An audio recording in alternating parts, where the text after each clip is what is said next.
everybody, welcome back to part 2 of mixing a subscriber's music tutorial.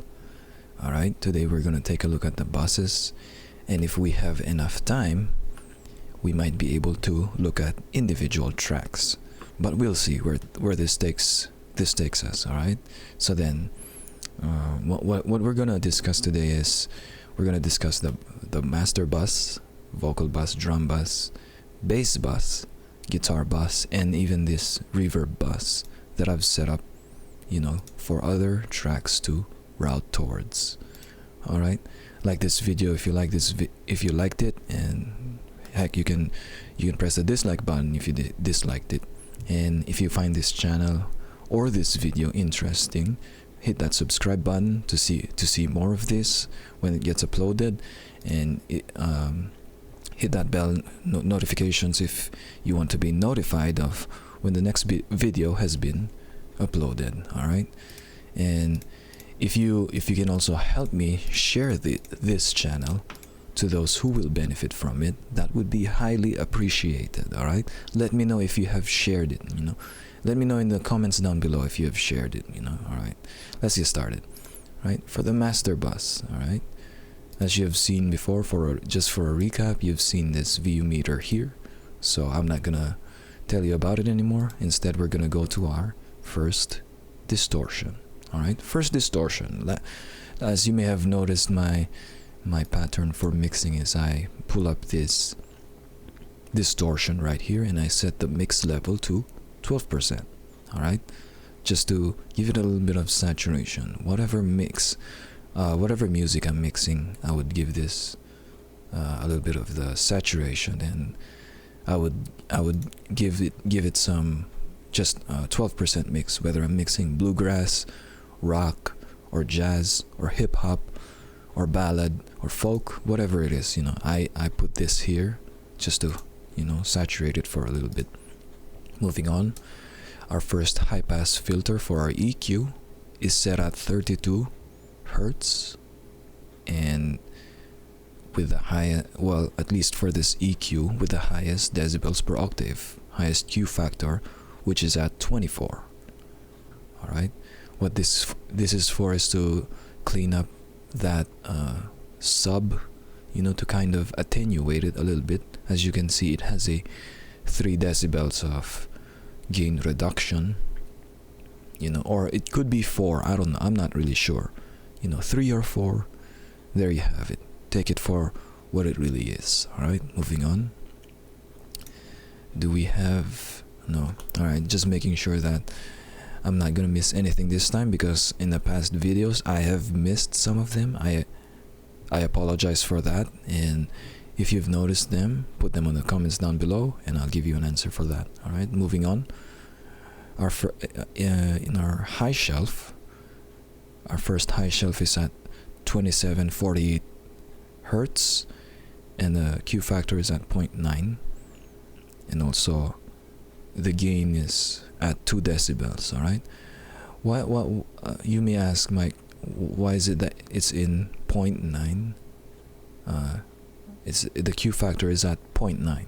The Q factor is at 0.9 is because I really don't want this high shelf to make a slight cut over here.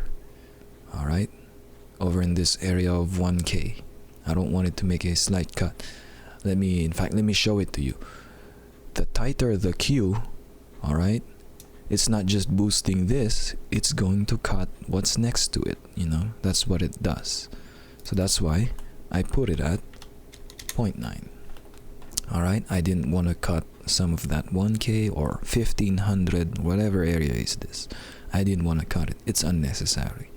All right, what that avoids is, it avoids changing any phase. I suppose you can just do that by using an equalizer that is linear.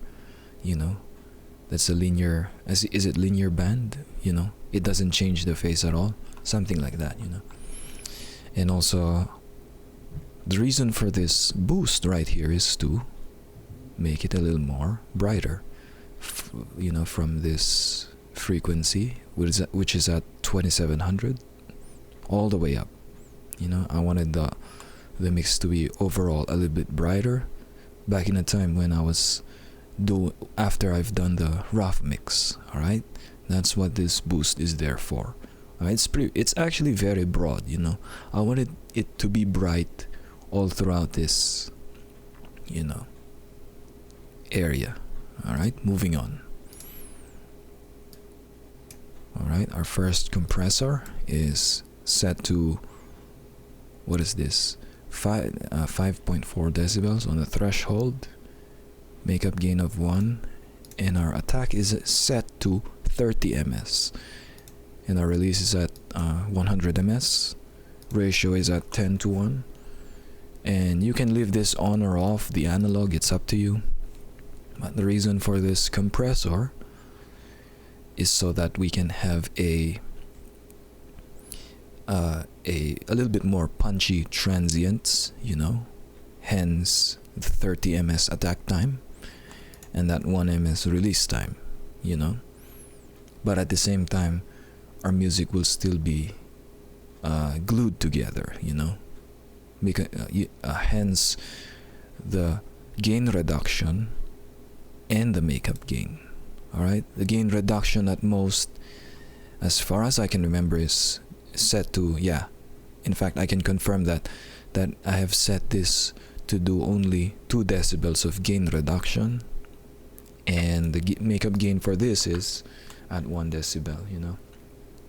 The reason for that is to kind of compress the whole mix, you know, the whole mix.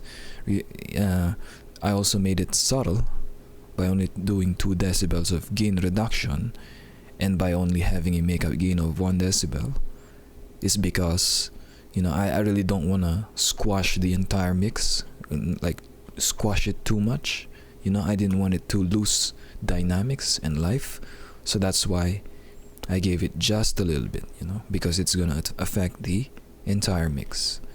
All right, moving on. This is just a volume, same as this first one. I pulled up this span just to check for phase or anything like that. You already know what this is for, you know, to check my RMS levels, if I'm clipping, you know, etc. Moving on. Let's not waste time on that. All right, for the vocal bus. All right, here is our first EQ, and we've processed 8K, Q factor of 1, and the gain is at -1. The range on this dynamic EQ is -18 decibels, and the threshold is at -12 decibels. Fastest attack, fastest release, I believe this is 5 ms and this is 0.5 ms, or 500 microseconds, you know. And what this cut here for is to kind of attenuate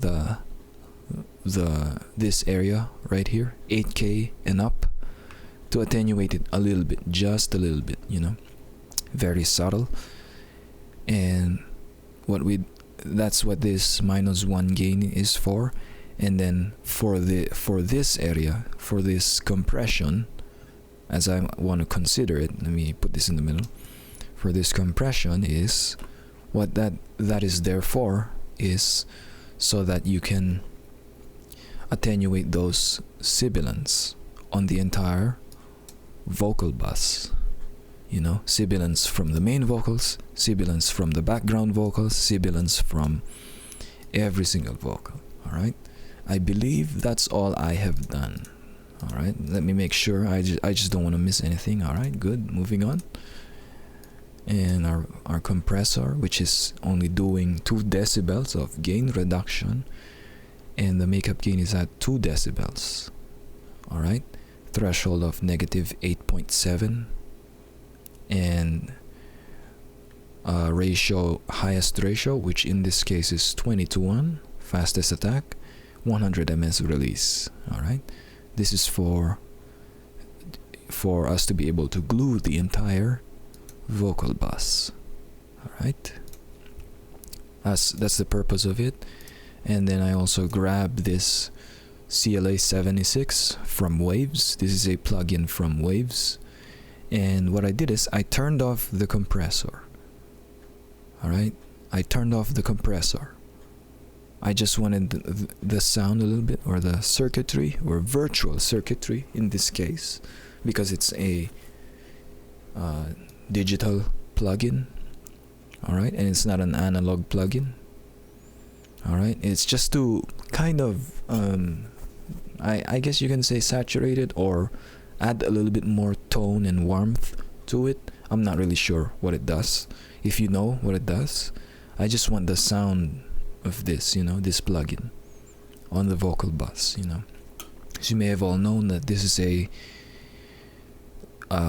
popular plugin is the 1176 Blue, from Universal Audio, and I think that costed what, 2,500?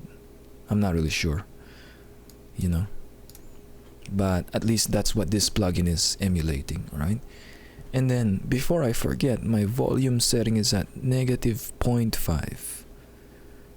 I believe, yeah, this is not automated. My volume setting is at -0.5 for the vocal bus. Okay, moving on. For the drum bus, typical gain staging plugins here. And we grabbed an F6, and what I did is I set this high pass filter to 27 Hertz, and the Q factor is at 12 decibels for octave. Alright, this kind of cleans up the lows, like sub lows over here, as this is specifically for the kick, and actually for the whole drum set as well. Alright, I believe that's what all I have done. Yeah, that's all of it. Oh, actually, there it is. We also set the range on band token number 3, which is set at 422 Hertz, Q factor of 1, no gain changes, but the range is at -18, and the threshold is at -9 decibels, fastest attack, fastest release. Alright, I wanted to attenuate the mid frequencies over here whenever you hear the snare hit. Actually it's for every drum, but this one is specifically for the snare. I believe it only does 2 decibels of gain reduction, so it doesn't really much affect the other elements on the drums, but only for the snare hit. Alright, moving on. We have our SSL, the same attack time and release time as the one here in the master bus. Alright, kind of a twin, but not really twins, And what we did is we set our threshold to 7 decibels. Makeup gain is at 1 decibel. 30 ms attack time, 100 ms release time, 10:1 ratio. You can turn on or off this analog. Even if you don't have this plugin, this could still work. Alright, maybe it'll sound a little bit different, but you won't really be able to tell whether it sounds different or not, which is okay. Again, sorry about that. Again, this compressor is for your transients to go through before it compresses the whole drum set. Alright, as you may have already known. Alright, this is a trim plugin. Alright, and my volume setting on the fader is -1.7 decibels. Alright, moving on with the bass. Typical gain staging plugins. We grabbed another fast distortion, and this time our mix level is set to 25%. The reason why we're doing that is I kind of want to distort the bass a little bit, just a little bit. I really don't want to go overboard where I set it to 100%, which would be way too distorted. Alright, let's put that back. And what this is This therefore is, as you may have already known, that distortion is for adding a little bit more saturation and compresses it to a degree. It compresses your signal to a degree as well, but it's not as it's not. I mean, the plugin right here. This distortion is not for compression.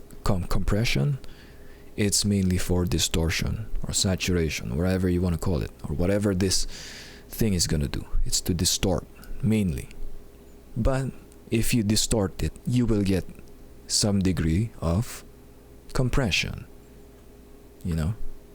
and harmonic saturation as well. All of those three go hand in hand, all right? Compression, distortion, and harmonic saturation. Those are the three things, all right? Like, that's what I've found out, because if you compress something, it gets distorted a little bit. It depends on your setting. And if you distort it, all right, and it actually, when you compress it, let's go back to compression first. If you compress it, you will distort it to a degree, depending on your setting, and you will also add harmonic saturation to it. Not only will you bring up the quiet harmonics, you will also kind of add a little bit of harmonics from your compression. But like I said, its main job is compression. But just so you know, when you compress something, you distort it a little bit depending on your setting. If you have a slow release time, you will distort it less. But what you're also going to experience is that gain reduction will not go back to zero immediately. It has to obey that 200 ms release time you've set on your compressor, all right? And at the same time, if you harmonically saturate it, all right, you are kind of distorting it, and you are kind of compressing it just a little bit, just a little bit of the other two, but its main job is harmonic saturation. If you pull up a harmonic saturation plugin besides a distortion and a compression, again, like I said, to a degree, all right, it doesn't automatically function as a compressor or a distortion plugin, but what it is a saturation plugin. It just depends, it just depends on what kind of saturation plugin you have, although most saturation plugins also create distortion, and it depends on your setting. It depends on your purpose, on how you use it, And if you have any suggestions for that, if that provoked your thought, if you wanna, we can talk about it on the comments down below, heck yes. I would love to have a conversation with you, all right? And there's nothing wrong about it, because I could be wrong, or anybody else could be wrong. It doesn't matter. We had a good talk, Anyway, moving on to the bass. For our first EQ on the bass, we have our token set to 2029 hertz. Our Q factor is 1, and our gain is 18 decibels. All right, range is at -18, threshold is at -46.8, fastest attack, fastest release. All right, now you ask me, why 18 decibels? 18 decibels is because we wanted to bring up that crunch on the bass. We wanted to bring up that crunch on that particular frequency that we got from our distortion plugin, all right? And not just the crunch from the distortion plugin, but also the crunch from the recording of the bass. You know what I'm saying? So then any crunch that you hear from this frequency will be heard because of this boost. In fact, let me show you what it is. Me solo that out for you.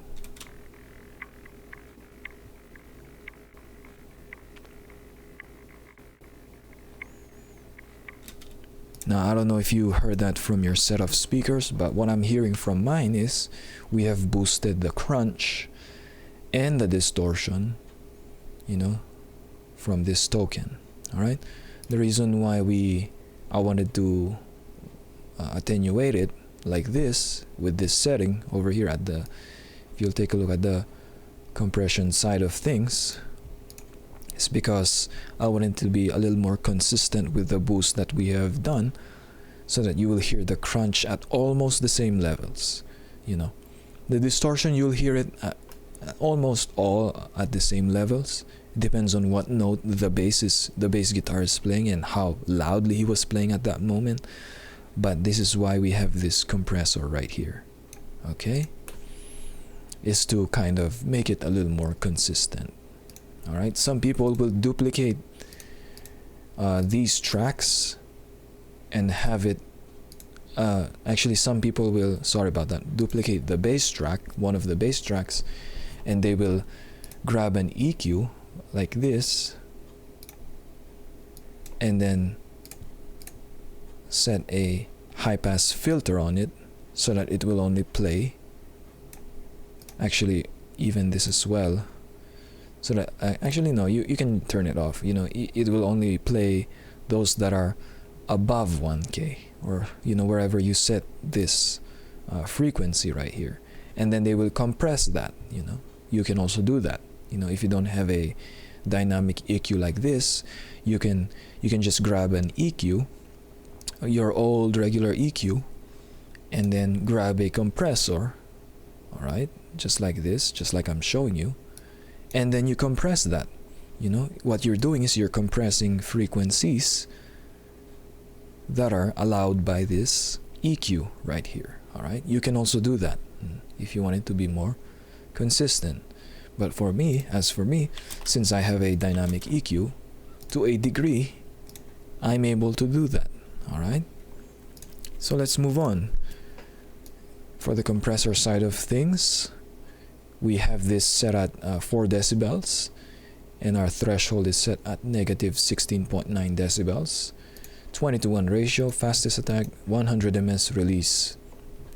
All right, as you may have already known, that's how I want to set my compressors, just to catch every, well, yeah, actually you can say peak or transient, you know, but in this case, since it's a bass guitar, you can, I mean, I don't know, you know what exactly a compressor is for. I'm not gonna discuss it in depth. You know, I might do an in-depth compressor tutorial, but we'll see. If you guys want to see it, let me know down the comments below. All right, moving on, we have our CLA3A. This isn't doing anything. I just wanted the circuitry of this plugin. This is a compressor that emulates the actual universal audio plug hardware, which is the LA3A. If you don't know what it is, it's a compressor with, I believe, that has 1 ms attack time, and it's program dependent on the release. It depends, you know, on many factors. I'm not really gonna discuss it because of time constraints. I don't want this video to be too long, but I just want to show you the tutorial as of why I use this compressor, you know, because I wanted the sound of this going for my bass. All right, the circuitry is what I'm going for. All right, moving on. Typical gain staging plugin for, actually no, I forgot. Whoa, my volume, my fader setting is at negative 4 decibels for the bass guitar. All right, there you have it. My guitars, really fast distortion set to 25%, since the guitars are already distorted to a degree, some of them, but not all of them. Actually, most of them, you know, and it's set to 25% just to kind of add a little bit more bright saturation from it. And you know, that's the purpose of this distortion. And for the F6, what I've actually gone ahead is I've pulled up an EQ, and on all guitars I've set a high pass filter at 125 Hertz, which is, you know, set to the Q factor of 6 decibels per octave, The reason for this boost or this sorry for this high pass filter is to attenuate, give it a, a cut, at 125, give it a little bit of a cut. Is that like what, around 4 decibels or 5, something around that area, just to leave room for the bass. The reason why I went for the lowest Q factor, which is 6 decibels per octave, is I really don't want to kill every frequencies that are, over here. I get it that you don't need it, but I really don't want to kill it. I really don't want to kill its thickness, if you know what I'm saying. And that's pretty much it. That's pretty much it for this high pass filter. All right, that's the purpose of it. Moving on to band token number 5. Actually, let me check if there's something else that I might have forgotten. All right, in this case there's nothing. Moving on, at 1K, Q factor of 1, and at 3 decibels of gain. For this 1K, I wanted to increase the middle frequencies, at 1K. I didn't want to increase the 500 because I feel like it's too dark for this mix. So what I did is I boosted 1K, all right, at 3 decibels on the guitar bus. All right, I wanted, since there are a bunch of electric guitars, I wanted it to have a little bit more mid presence. I wanted this, I wanted the guitars to dominate this frequency right here. Not really like dominate, but like play that part. Actually, yeah, you can say dominate, and I really wanted them to play this part. And for this high shelf at 4,723 hertz, 0.9 Q factor, and 3 decibels of gain. The reason for this is, remember, we had this distortion. I wanted that saturation to show up, to further carve which part of the distortion spectrum are we going to emphasize. In this case, it's those that are 4700 and above. That's the purpose of this boost right here. All right, moving on. Also grabbed a compressor here. Actually, no, this is just a my bad. Sorry about that. And it's also set to, my volume is set to 0 decibels. All right, on the fader. All right, moving on to the reverb plugin, the bus. What I have done for this is I've set it up so that, I've set the room size to the maximum room size at 100. I don't want to cut off any high frequencies, and the low cut is at 209 hertz, just to make the reverb sound less, muddy, And what else did I do? Let's see. I guess you can, yeah, actually, I set the crossover frequencies to 2000 hertz, which is at 100%. All right, this setting right here, 100%. But what's more important is the decay time which is set at 1.2 seconds. All right, and the high damping is at 10k, 10 kilohertz. Pulled the dry level all the way down. I just wanted it to be wet. The reason is because some of these tracks I'm like, let's say I want you to pay attention to the snare. I set 80% to be sent to the reverb plugin, and 100% of it, which is the dry signal, to the drums. All right, what this does is I've set 80% of its, well, like, you're sending 80% of the volume from this snare to the reverb track, and you won't actually hear the dry signal over here. That's why I pulled it down. I only pulled up the wet and the early reflection. All right, stereo separation is at 0%, default setting. All right, I wanted it to sound like this room. Let me demonstrate it to you.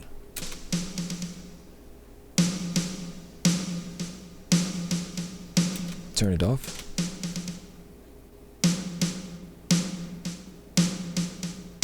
All right.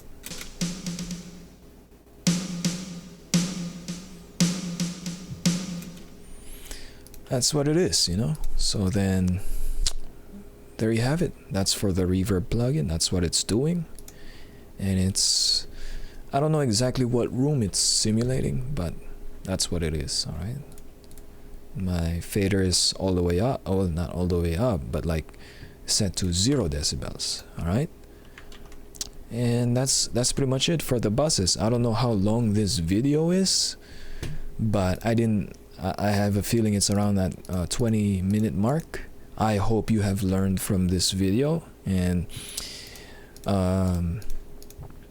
stay tuned for the next video. It's gonna be released next week, same time on Friday, if nothing happens, you know, if there's nothing that would stop it. But you know, I hope there's nothing, you know. But here's the thing, all right, I want you to share this video to people who will benefit from it, you know, and I will highly appreciate it, you know. I will really appreciate it if you share this video.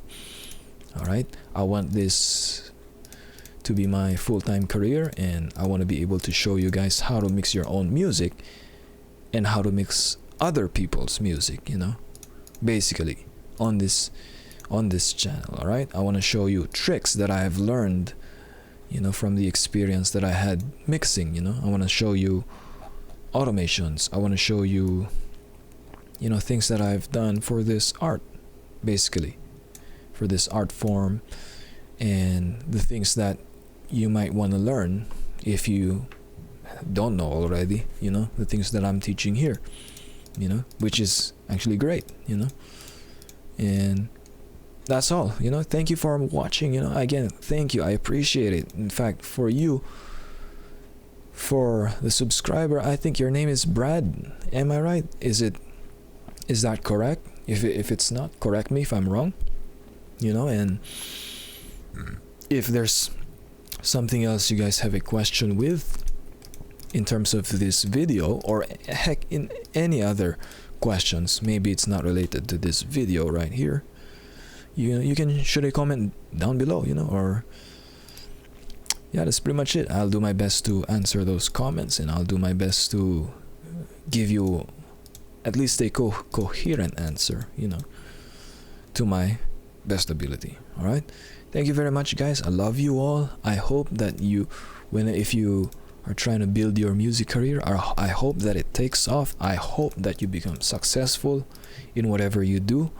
and maybe this is one of those things that you will be successful in what you do, which is mixing music or music production, you know, whether it's songwriting or recording, mastering, mixing, you know. Or you may be the band, you know, or you might be somebody who wears multiple hats. You're the producer, you're the recording artist, you're the musician, you're the, you know, whatever it is, you know, whoever you are, whichever part of the world, you know. I hope that you succeed in what you want to do in life.